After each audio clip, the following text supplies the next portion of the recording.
Okay, so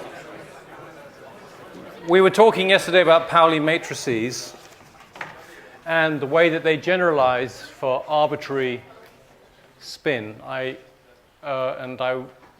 just reached this point. It's interesting to understand the connection between Pauli matrices and the slightly strange things that happen with spin a half. And then it's also good to study the case spin 1, and there's a set problem on that, which I recommend to you. And then moving right along to the case of very large spins, so that we hope to recover classical mechanics and understand how bodies which have macroscopic, have many, many h bars worth of angular momentum, end up pointing in some very well-defined direction.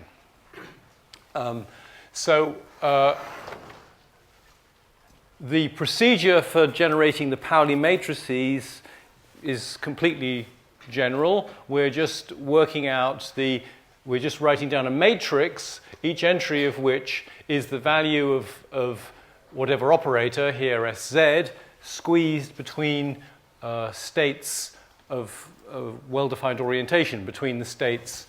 So this is the matrix made up of S, M primed, Sz, Sm. And it's very straightforward to work out what these numbers are. They're perfectly trivial in the case of Sz, because these are states of well-defined, this is an eigenstate of that operator with eigenvalue m, etc. So we just have down the diagonal the possible allowed values of m, which range from s to minus s. So this is the bottom of that matrix. And in the case of Sx, we replace Sx with a half of S plus S minus, and then we have nothing down the diagonal, but we have non-zero entries just on the diagonal that lies one above the main diagonal and on one below, and zero everywhere else. So that's just a generalization of the Pauli matrix, in which only this part, in the case of the Pauli matrix, only this part exists, where this is a function alpha of, this S minus 1 is playing the role of m. So alpha of m, sorry, this should be an m, and this should be an m, is what you get.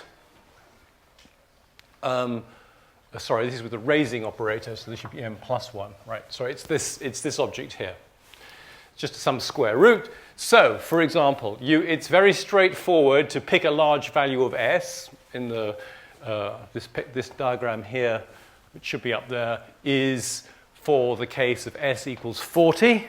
And then for this large value of s, to have your computer find the eigenvalues, sorry, not the eigenvalues, we know the eigenvalues.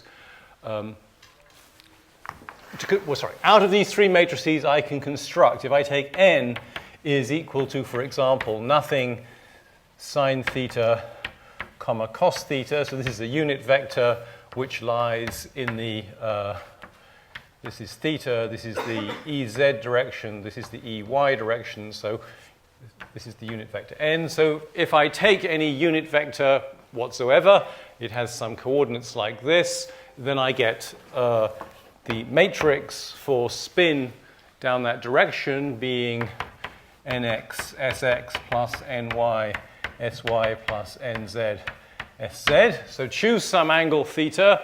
Take the appropriate linear combination of Sz and Sy. I haven't written down Sy, but it's essentially the same as that with a 1 over 2i and some minus signs. And then have your computer solve this problem, that Sn on a vector, which will be a 40-component vector, A1, A2, down to A40, well, AS in general, is equal to, let us say, S, A1 through AS. Then what are you doing? You're finding the state in which you are guaranteed to get the value S, in other words, the maximum possible value for the angular momentum in the direction of n. And you're expressing that state as a linear combination of states with different amounts of angular momentum down the z-axis. So these numbers are the relevant linear combinations there. So what we're saying is that that n, s in the direction of n is going to be a1 of s in the direction of z plus a2 of s in the direction of, of s minus 1 in the direction of z plus, and so on. And actually, this isn't of length s, it's of length 2s plus 1. Because there are 2s plus 1 possible orientations. So if s is 40, this is going to be 81, an 81 component vector. So have it do that, and what you find is what's shown in this picture up in this diagram here. This is for three different values of cos theta. So this is for cos theta is 0.5. This is for cos theta, sorry, minus 0.5. This is some other value of cos theta. Can't quite read it, and so on, right? So for this, if you take this value of cos theta, which I suppose is minus 60 degrees, then these a's, which of course are complex numbers, have moduli that look like this. So they're non-zero in some interval around here, which is to say, so what does that mean physically? What are these numbers? This is the amplitude that if you would measure along the z-axis. So first get your system into this state. Your system being in that state, we would understand it to say that its spin is in the direction of theta. What then is this becomes the probability to measure that it has s units of angular momentum along the z-axis. This becomes the amplitude to find that you have s minus 1 units along the z-axis, and so on. So if the angular momentum,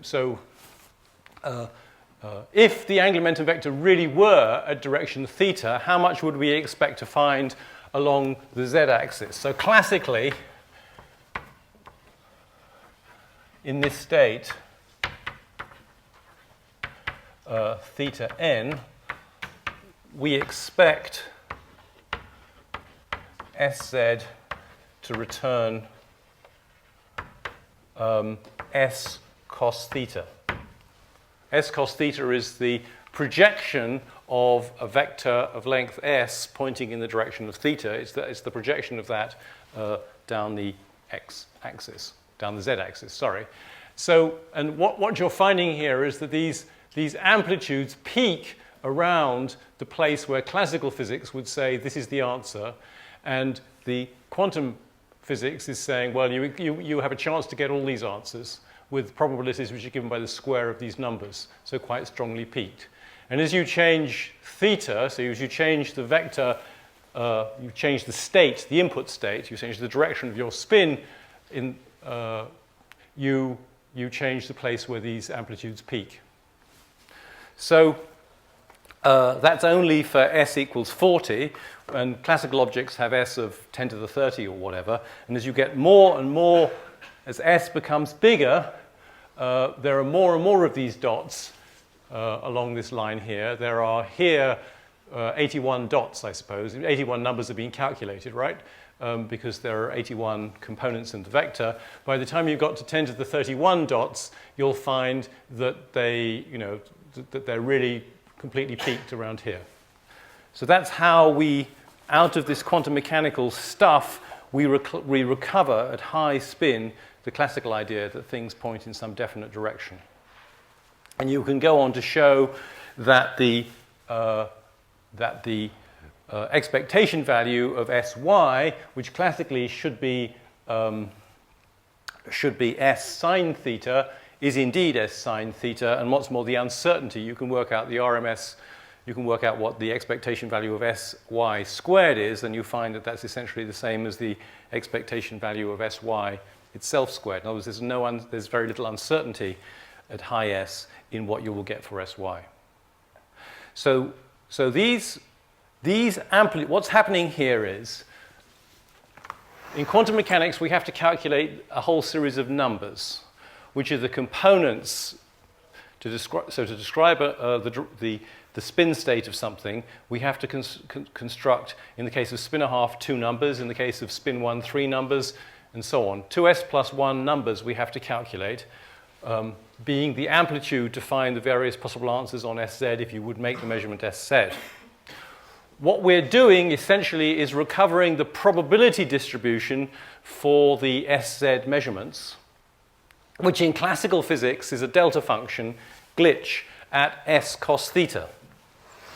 But in quantum mechanics, our probability distributions are not delta functions. They're some kind of spread out things, and you're seeing what they are there. But as you go to higher and higher spin amounts, the probability distributions narrow down around the direction of spin, which classically, so in classical physics, we say the direction of this spin is given by the Euler angles, or by the polar angles theta and phi. We just have some completely definite, oh, come on, you stupid thing. We have some completely definite direction, and whereas in quantum mechanics we need a whole load of numbers because we're defining a probability distribution. In classical physics, it is strictly speaking a probability distribution, but it is a delta function, and all we have to do is specify the center point of the delta function probability distribution, and we do that with just two angles. And in quantum mechanics, we need a load of different numbers to spell out the whole probability distribution properly. Now, the other thing I wanted to say on this topic of relating quantum mechanical levels of angular momentum to classical levels of angular momentum is the importance of this. So we know that S squared has, the total angular momentum operator has E values S plus 1, which is clearly greater than S squared. And remember, this thing came into the world as the maximum value of the angular momentum around the given axis. So, and how much greater this is than this depends on the value of S. So, when S is a half, we have that S plus 1 is clearly equal to 3/4, which is 3 times the quarter squared. A half squared. Right, this is the maximum value, and that's telling us that you always have a third of your spin down each of the three axes if you have a spin half particle, and the most you can ever know is whether the one component is pointing this way or that way. But we never remotely get the spin properly aligned with one axis because there will always be two units of angular momentum somewhere or other in the plane orthogonal to that chosen axis. So when we have S is 1, we have S plus 1 is equal to 2, which obviously is 2 times 1 squared. So now the amount of angular momentum we can have down one axis is a whole half. Here it was only a third. Now it's become a half of the total angular momentum, and each orthogonal, each direction in the perpendicular plane has less than in the direction that you've chosen to align the angular momentum with. As you go down to large values of S, you have that S plus 1 is practically equal to S squared because obviously S squared is going to be, by definition, bigger than S. And that means that we can get essentially all of our angular momentum pointing down a given axis. So the important message is from this that we're familiar with this regime where we can get something to point in a well-defined direction. But the atomic world works in this regime where there's always loads of angular momentum in the directions that you haven't been working on. Okay. So I now want to turn to a new topic, which is the addition of angular momenta. The last thing we have to do with angular momentum.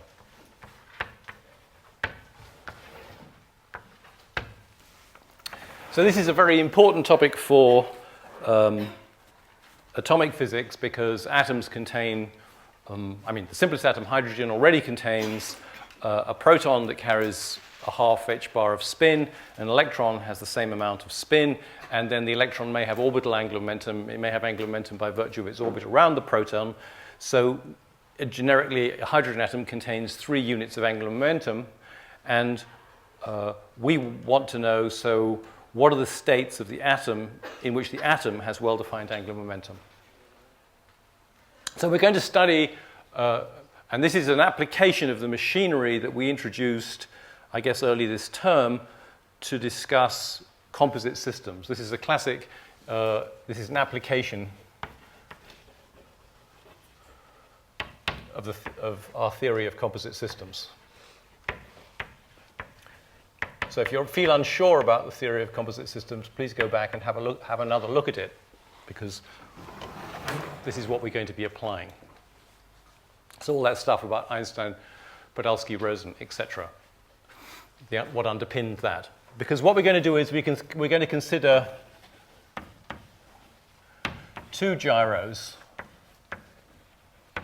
We're going to have gyro 1 has J1, so it has total J1 plus 1. So it has M lies between minus J1 and J1.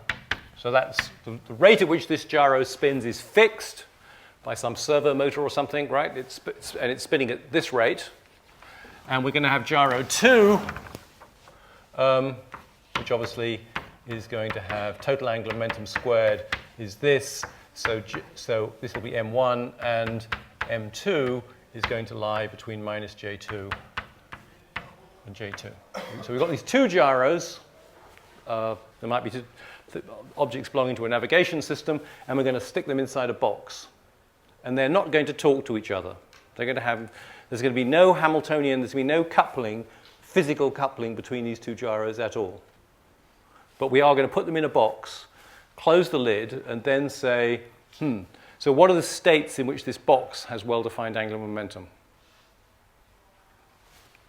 And they will turn out to be, what we will find is that when the box has well-defined angular momentum, if you open the lid and ask what happens if I look at the angular momentum of gyro 1, I will get a variety of different answers. It will be uncertain what I'll find for gyro 1. And gyro 2 will have an angular momentum which will be correlated with gyro 1. So when the angular momentum of the box is well-defined, it has a definite amount of angular momentum and it's pointing definitely in some, well, the amount parallel to the z-axis is definite. When you look inside the box, you'll find it is uncertain what the angular momentum of the bits are. And we'll explain physically that it's a physical necessity that that's the case. That's not mysterious. But we'll, I hope, make it evident that that's so. Right. But the moment we're going to address this kind of mathematical problem, we know that the states of the box... no, sorry. So the states, we have two sets of complete sets of states. Complete sets of states are going to be J1, M. There's a family like that, and there's a family J2, M2. Sorry, this should have an M1, shouldn't it? Since we know what the total angular momentum of the first gyro is, the only thing to discuss is what its orientation is. And if I consider the set of states like this, J1, M1, with M1 ranging between minus J1 and J1, that's a complete set of states for the first gyro. This is a complete set of states of the second gyro. In other words, we will be able to write any state of gyro 1 as some sum A, M1, J1, M1, etc. Right? So what are the states? What's a complete set of states of the box? It's the set of states J1, M1, J2, M2. Right? We discussed that if we have a system A and a system B, a complete set of states is obtained by taking a member of the complete set of A and multiplying it by a member of any other member of the complete set of B. If you take linear combinations of those, you get everything. In other words, the box can quite generally, the state of the box can be written as some sum of B, M1, M2, J1, M1. Whoops, that's meant to be a pointy bracket, J2, M2.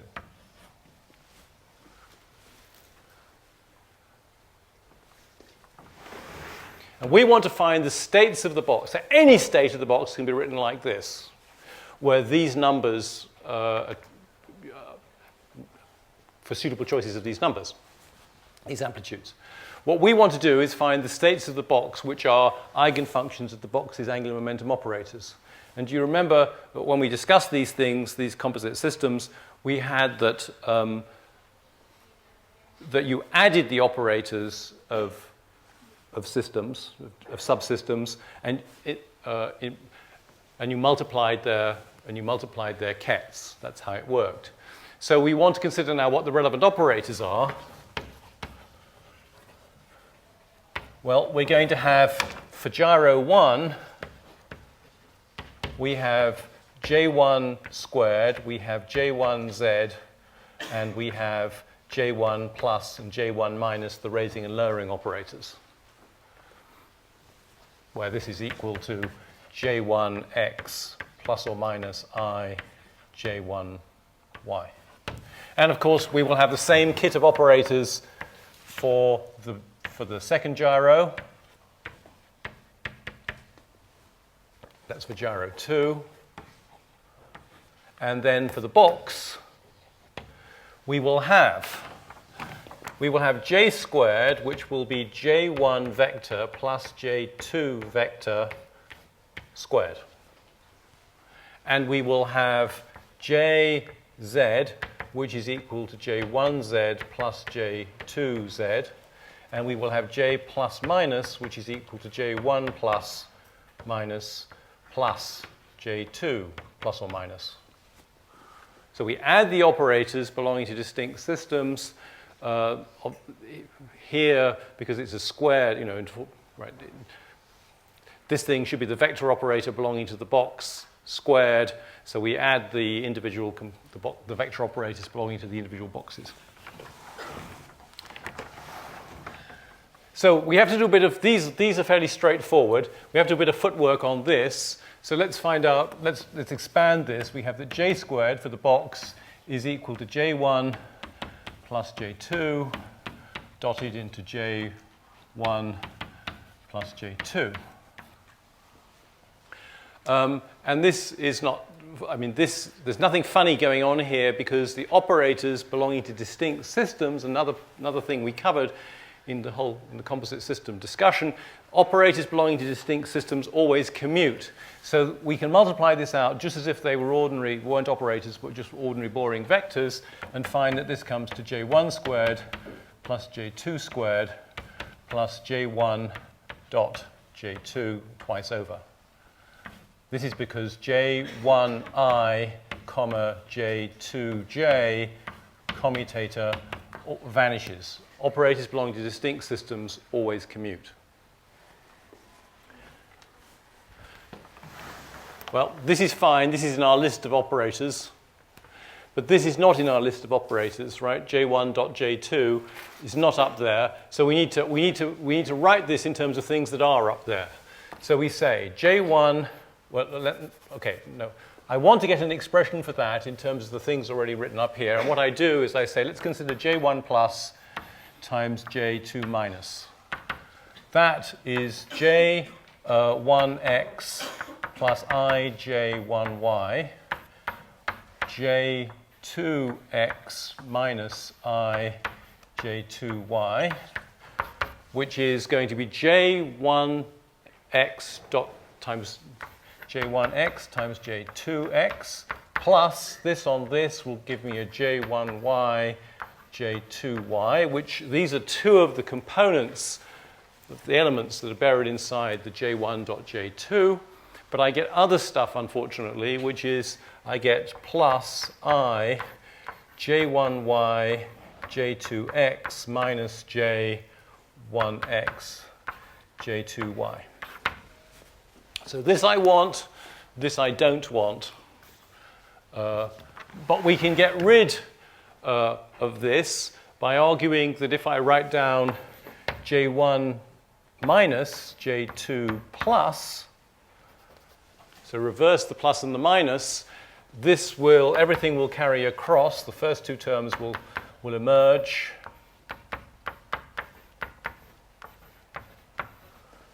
But what will happen here is that this will become, this minus sign will migrate from here to here because I've changed where the minus sign happens here. So I'll get minus I j1y j2x plus, sorry, minus j1x j2y. So when I add these, the left sides, these pesky terms that I don't want will go away, and I will have that j1 plus j2 minus plus j1 minus j2 plus is equal to twice j1 dot j2 minus j1 z j2 z. Right? Because these two taken together make j1 dot j2 minus the z bits, right, which are inside here. So now we have what we want, which is an expression. I now go back to this j squared here and replace that with stuff to do with j plus and j minus. So I now write that j squared is equal to j1 squared plus j2 squared, j1, and then I want this, so I take this. I take plus j1z j2z plus j1 plus j2 minus plus j1 minus j2 plus. So this disgusting mess on the right expresses j squared, the total angular momentum operator of the whole box, in terms of operators whose action upon the states of the box I know. That's the key thing. What I've been doing here is getting an expression where I know what every one of these operators does on those states of the box, j1, m1, j2, m2, right? I do not know what jx or jy does to those things. It makes a disgusting mess. But I know what every one of these operators does to those things. That's the purpose of this algebra. Okay, so now a little physical argument. Suppose you've got your first gyro pointing in the z-axis, sort of aligned with the z-axis, and you've got your second gyro aligned with the z-axis. Then you'd think that your total angular momentum would be the sum of the angular momenta of the two gyros. Because they were both parallel to the z-axis, you would argue they were parallel to each other, and you'd have the total angular momentum in the z direction. So what we do now is we investigate j1, j1, j2, j2. This physical argument suggests that this is the object j1 plus j2, comma, j1 plus j2. So this is a state of the box in which it has this much angular momentum and all of it pointing down the z-axis on the grounds that if you take two gyros both pointing in the z direction, surely you've got a box surely their angular momenta just add. So we want to show that this is the case. Physically, it seems reasonable physically. Is it true? We check that it is true by applying the relevant operators to both sides, right? So if I do jz on this, I'll just say jz on the left-hand side. What do I get? I get j1z, j2z plus j2z, right? Because j total z is the sum of the z operators of the gyros operating on the right-hand side, which is j1, j2, j1, j1, j2, j2. So the way these composite system operators work is that this looks at this, and we get j1, because this is an eigenfunction of this operator with this eigenvalue, times j1, j1. This stands idly by, j2, j2. So that's that, and then I have plus. This looks at that and produces a j2, j1, j1 standing idly by, j2, j2 produced as the eigenket. So indeed, we get j1 plus j2 times what we started with, j1, j1, j2, j2. So that confirms that this object is an eigenfunction of this operator for the box with the expected eigenvalue. Yep. In a couple of lines above j squared, is there a factor 2 in front of j1z, j2? Yeah, there probably is, isn't there? Because this came across onto this side, and we wanted a 2. Yes, thank you very much. There is a factor, and this was about to be important, isn't it? There is a factor of 2 there, because we wanted a 2 j1, j2 from up there, and we had twice this, which came onto this side of the equation. So that's that. Now we check j squared. What does j squared do when it's applied? Well,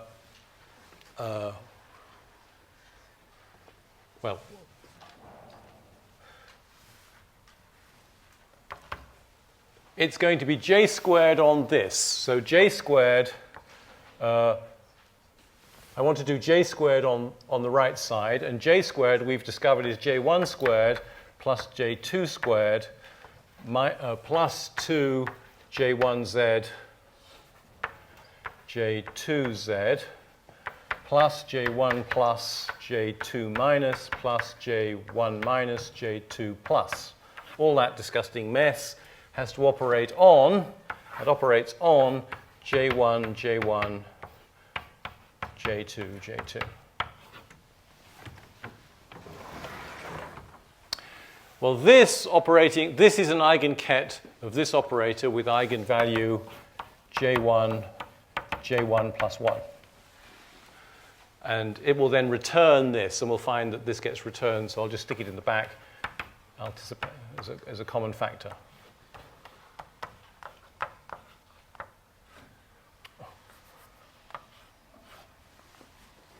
Similarly, this one looks at that and produces j2 plus 1 times itself.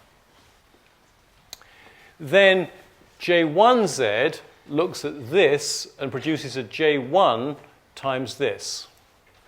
And j2 looks at this and produces a j2 times this. So now we have a plus 2 j1, j2. And that's the action of this operator on this product. Then j1 plus looks at this, tries to raise this trailing j1 to j1 plus 1, but it can't because we're already at the top, so it kills it. So the j plus operating on this kills it, and it doesn't much matter. It does not matter what j2 minus does to this because it's multiplied by nothing. Similarly, when this j2 plus operates on this, it kills it, trying to raise that j2 to 1 more. So the action of these two operators on this is to produce nothing, and I can close the bracket just there. So j squared, actually this really should be on the right-hand side. J squared on the right-hand side produces this bracket times this ket, which shouldn't have been written so far to the right. And we can now rearrange this because we've got two j1, j2s. I can take one of those j1, j2s and deal with it by putting it inside there. So I can write this as j1 plus j2 plus 1. So to this bracket, I've added a j1, j2. That's one of those. And the other one I put inside this bracket by writing it as j2 times j1 plus j2 plus 1. So this one, this j1 produces a j1, j2, which is the other one of those. So this is how much I've got of j1, j1, j1, j2, j2.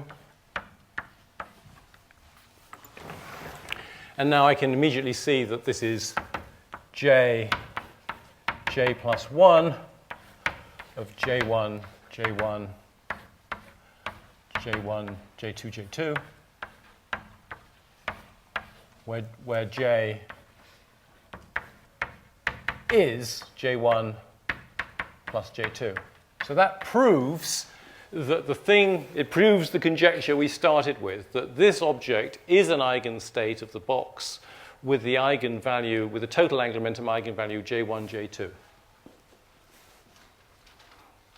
So this establishes, so we've proved by hard work that jj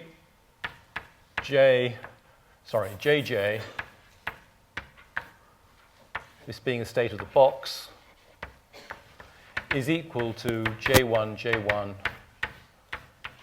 J2, J2, where J is J1 plus J2. That was rather hard work. The next bit's easier because we can now apply the minus operator, the J minus operator, to both sides of this equation.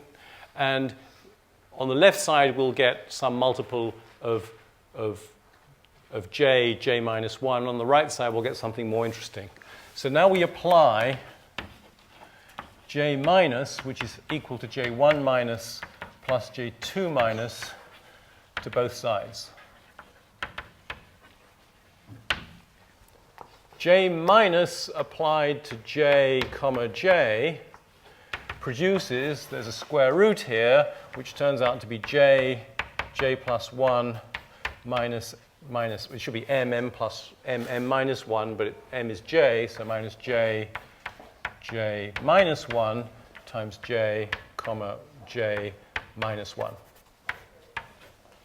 So I've applied the box's tipping operator, lowering operator, whatever you want to call it, that tips its angular momentum away from the z-axis, and we get this multiple. I'm appealing to the stuff we showed when we started on angular momentum for this square root, times the state tip where we're tipped 1 unit away from the z-axis. So that's what we get on the left-hand side. So this is the LHS. On the RHS, we have that J1Z plus J2, not Z, minus, take J1 minus, J2 minus. This sum is the same as this, operating on J1, J1, J2, J2, which we've proved is the same as this. What does that give me? It gives me the square root. So this J1 minus interrogates that. It produces a square root. Well, let's evaluate this square root. Sorry, this square root simplifies because we have a j squared and a j squared with a minus sign and a j with a plus sign. So this becomes the square root, in fact, of 2j, j minus 1. So what we're going to get now is the same situation. We're going to have j1 minus working on this is going to produce the square root of 2j1 operating on and the output will be J1 minus 1. This will stand idly by whilst that happens, J2. And then we have to add, that's this plus sign here, the result of J2 minus banging away at that whilst this stands idly by. We'll get a root 2J2, J1 standing idly by, J2 minus 1 being produced. So we have that. We can now equate the left and the right sides again. We can say that the state J, comma J minus 1 is the square root of J1 over J of this Johnny, J1, J1 minus 1, J2 plus another square root, which is J2 over J of J1, J2 minus 1. So what have we shown? We've shown that when the box has angular momentum that's tipped a touch away from the z-axis, if you open the box, there are two, and look at the individual gyros inside the box, there are two outcomes you might find. You might find that the first gyro is tipped away from the axis and the second is still parallel to the axis. Or you might find that the first gyro is on the axis and the second is tipped away from the axis. And it's inevitable that that has to be the result. One of these gyros has to be off the axis, but they can't both be off the axis, because then we'd be 2 units of angular momentum down the axis short. So what we've got here is correlated states of gyros. The gyros have become entangled. In this state in which the box has well-defined angular momentum, the results of measurements of the 2 individual of the gyros in the box have become entangled. Let's make a picture now to help organize these calculations, because we've just begun, unfortunately, on what in principle is an extensive exercise of calculating, but from now on it's almost mechanical. The way to go is to put your original state, J, up here.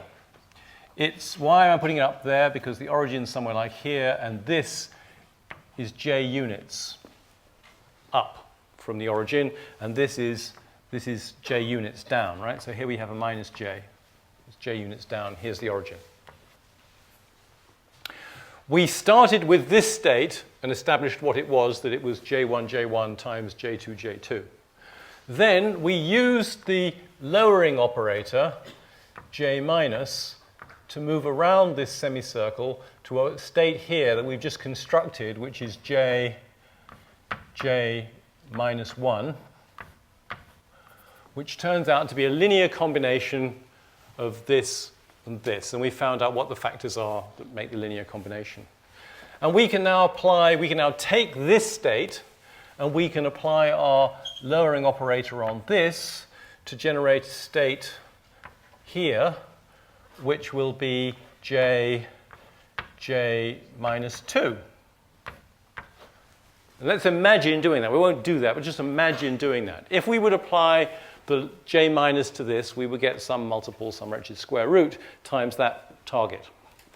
Then when we apply J1 minus plus J2 minus to this side, we get 4 terms, because each of J1 minus and J2 minus works on this and this.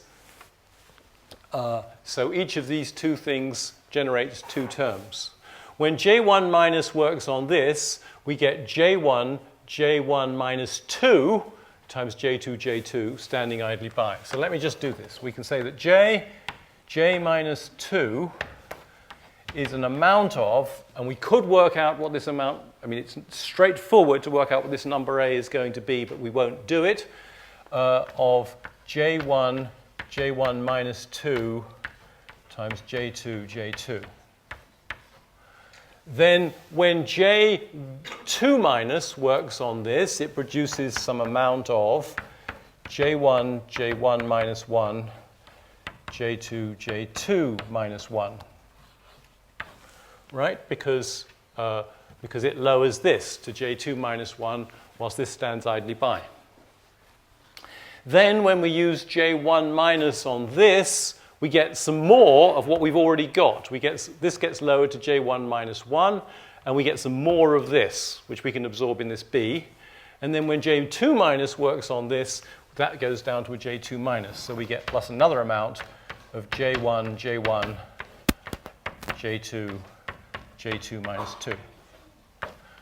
Physically, what does this say? It says that if your box has its angular momentum tipped 2 units away from the z-axis, if you open the box, you may find 3 things. You will find one of 3 things. Either that the second gyro is still bang on the axis and the first is tipped 2 away, or that each of them is tipped a bit away from the axis, or that the first one is bang on axis and the second one is tipped 2 away. So it's perfectly reasonable. What you see when you open the box is what, in some sense, if you thought about it beforehand, you would have expected to see. This apparatus will deliver you the numerical values of A, B, and C, and therefore tell you the probabilities of those 3 outcomes. So we're getting complete information of what we will see if we do open the box. And we can plod on like this until we're completely worn out. The expressions will become, you can see, it looks as if these expressions as we go around here are getting more and more horrific, because if we apply if we do another lowering on this, apply J minus to this and J1 minus plus J2 minus to this, this will give us a term J1 minus 3, whilst and so on. So we'll have more terms. Mercifully, in the real world, when you're dealing with small values of J, there comes a point at which the lowering operator, J1 minus, will simply kill this because, for example, if J1 were the number 1, this would be J1 minus 1. And when the lowering operator worked on that, it would try and lower this to a number more negative than that, and it would kill it. So the expressions get more and more complicated as we go down here, and it turns out that when you go along here, they start to simplify because you get more and more of the lowering operators killing their targets. And you get sorted out, and you'll find that you arrive down here at j, comma, minus j. You will find that this is simply what it has to be physically, but you will discover that it is J1 minus J1 times J2 minus J2. That is to say, you will find automatically that when the box has its angular momentum in the minus direction, open the box, there's only one thing you can find, which is that both gyros are pointing in the minus z direction. And it's worth doing that, not in general j, but it's worth going all the way around, for example, for each of the j's are equal to 1, or one of the j's equal to 1, and one equal to a half, say. It's good to see that that happens. So in order now to complete the setup, there's one more thing we have to do, which is, well, strictly speaking, we should do some state counting, I suppose. Why don't we do some state counting? So the number of basis states.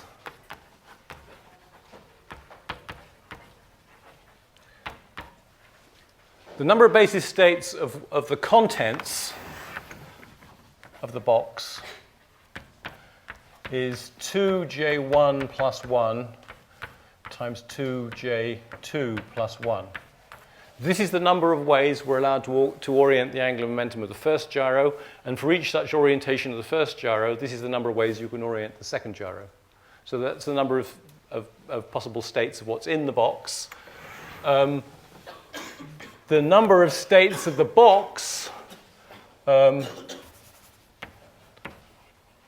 should be the same because whether it's our choice to either think about the whole box or to think about what's in the box.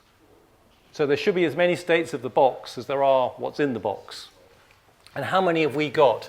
So far, we've got 2 J1 plus J2 plus 1. Right? Because this is J1 plus J2, and going around this circle, we get 2 J1 plus J2 states. And that's much less than this if J1 and J2 are big. So we haven't got enough states. And it's intuitively evident that if you have two gyros in a box, their angular momenta don't have to be parallel to each other. They can be inclined. They might, for example, be anti-parallel, in which case you would have only, you think, J1 minus J2 of angular momentum. So what's the problem here is we've got all the states in which the two gyros are parallel to each other, despite what you might think by looking at these expressions here, right? Remember, these gyros have angular momentum other than what's appearing in the z direction. They've got angular momentum in the x and y directions as well. So this may look as if the two gyros are not parallel to each other, but they are. And there's a problem in problem set 5 about hydrogen, which illustrates that point. Okay, so these are all parallel to each other. So what we need is the states which are not parallel to each other. The way to go is to say, is to find what the expression is for the state, for this state, which is going to be the state J1, well, J minus 1, J minus 1. Because the two gyros are not parallel, there's a bit of cancellation of their angular momenta, but all the angular momentum of the box is parallel to the z-axis. That's this state here. This state is a linear combination. We've calculated it, in fact. It's a linear combination of this state and this state. And I argue on physical grounds that this state should be another linear combination, and it must be orthogonal to this because this is an eigenfunction, an eigenstate of the total j squared operator with an eigenvalue different from this. So I now argue that j minus 1, this is a state of the box, j minus 1, is a linear combination of J1 minus 1 J2, J2, and J1, J1, J2, J2 minus 1. It must be a linear combination of these two. And we have to choose A and B so that it's orthogonal to the state we've already got. So comparing above, you can see by inspection